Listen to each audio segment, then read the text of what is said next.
బాగున్నారా? ఈరోజు మనం చేయబోయే రెసిపీ వచ్చి మటన్ పులుసు అండి. సో మటన్ పులుసు చేయడానికి మనకి ఏమేం కావాలో ఇంగ్రీడియంట్స్ చూడండి, ఒకసారి చెప్పేసుకుందాం. సో ముందుగా మనం 1/2 kg మటన్ తీసుకోవాలి. తీసుకొని దాన్ని శుభ్రంగా క్లీన్ చేసుకున్న తర్వాత దానికి అల్లం వెల్లుల్లిపాయ పేస్ట్ పట్టించి కారం పసుపు మిక్స్ చేసి దీన్ని 5 or 6 విజిల్స్ వచ్చేలాగా కుక్కర్లో పెట్టుకొని బాయిల్ చేసేసుకోవాలి. సో ఆల్రెడీ మనం ఇక్కడ బాయిల్ చేసుకున్న మటన్ తీసుకున్నాం అనమాట. మ్యాగ్నేట్ చేసేసుకొని బాయిల్ చేసుకున్న మటన్ ఇది. నెక్స్ట్ ఇప్పుడు పులుసు పెట్టుకోవడానికి కావాల్సిన ఇంగ్రీడియంట్స్ ఏంటో చూసేద్దాం. ముందుగా పచ్చిమిర్చి ఒక 4 తీసుకోండి.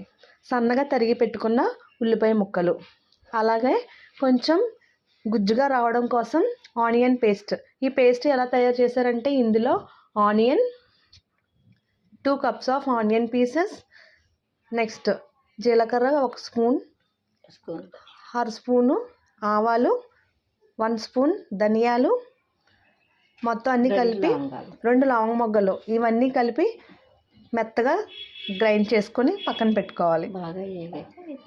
నెక్స్ట్ గార్నిష్ కోసం కొంచెం కొత్తిమీర, అలానే పులుసు, చింతపండు పులుసు మెత్తగా పిసుక్కొని గుజ్జులా పక్కకు పెట్టుకోవాలి. So ready to start now.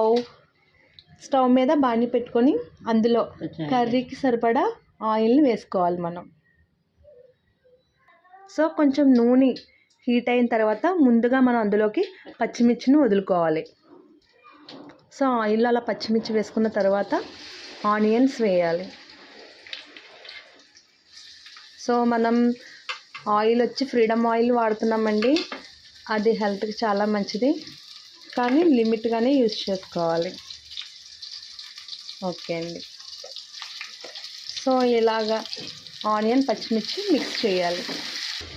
So పచ్చిమిర్చి ఆనియన్ కొంచెం వేగిన తర్వాత మనం ఆనియన్ పేస్ట్, ముందుగా తయారు చేసుకున్న ఆనియన్ పేస్ట్ని కూడా అందులో యాడ్ చేయాలి.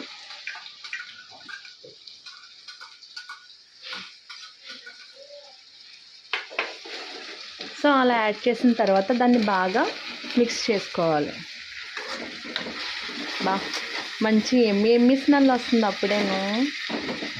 సో ఫ్రెండ్స్, మీకు ఎలాంటి డిష్ కావాలన్నా సరే నాకు కింద కామెంట్లో పెట్టండి, మేము మీకు చేసి చూపిస్తాము. ఒకళ్ళు అయితే దమ్ బిర్యానీ గురించి అడిగారండి, అది 2 daysలో ప్రిపేర్ చేద్దాం అనుకుంటున్నాము. ఇంకా స్వీట్ కానీ హాట్ రెసిపీస్ కానీ ఏదైనా కావాలనుకుంటే కనుక నాకు కమెంట్లో పెట్టండి.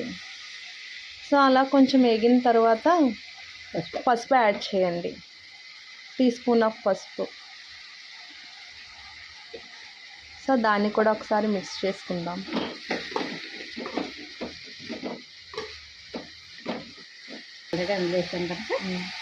సో పసుపు వేసిన తర్వాత 1 spoon full of chilli powder కూడా యాడ్ చేసుకోవాలి. ఎందుకంటే 1 స్పూన్ ఇనఫ్. మనం ఆల్రెడీ బాయిల్ చేసుకున్న దాంట్లో 2 స్పూన్స్ దాకా కారం వేసుకొని బాయిల్ చేసుకున్నాం కాబట్టి ఇందులో మనం 1 స్పూన్ వేసుకుంటే సరిపోతుంది. సో దీన్ని కూడా మిక్స్ చేసుకొని బాగా. నెక్స్ట్ మనం ఇప్పటి వరకు అయితే సాల్ట్ అనేది యాడ్ చేయలేదన్నమాట. ఇప్పుడు సాల్ట్ కూడా యాడ్ చేస్తున్నాం. 2 tablespoons ఆఫ్ సాల్ట్ యాడ్ చేసుకోవాలి. ఎందుకంటే మనం బాయిల్ చేసిన మటన్లో సాల్ట్ వేసుకోలేదు. ఎప్పుడు కూడా మటన్లో సాల్ట్ అనేది ముందుగా వేసుకోకూడదు, ఎందుకంటే ముక్క గట్టిగా అయిపోతుంది కాబట్టి. సో సాల్ట్ కూడా వేసిన తర్వాత దీన్ని ఇలా మిక్స్ చేసుకోవాలి. సో నా వీడియో ఎక్కడ కూడా మీరు స్కిప్ చేయకుండా ఉన్నట్టయితే మీకు బ్యూటిఫుల్ టిప్స్ కూడా అందిస్తూ ఉంటామండి. So full video watch it and subscribe me. So onion pieces and ఉల్లిపాయ ముద్ద శుభ్రంగా ఇలా డిష్ వచ్చేలాగా వేపేసుకోవాలండి. ఆయిల్ ఇలా పైకి తేలేలాగా వేపుకోవాలన్నమాట. మనం స్మెల్ చూసినట్టయితే పచ్చివాసన అనేది రాకూడదు. ఇలా బాగా ఏగిపోయిన తర్వాత బాయిల్ చేసి పెట్టుకున్న మటన్ని దాంట్లో వేసేసుకోవాలి.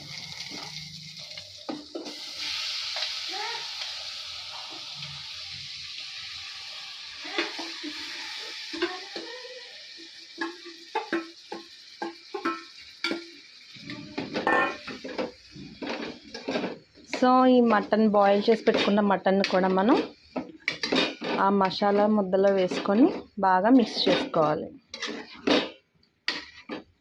కొంచెం బాగా మగ్గనిచ్చి సో ఇలా మనం ఒక పావు గంట సేపు మూత పెట్టేసి మగ్గనివ్వాలి.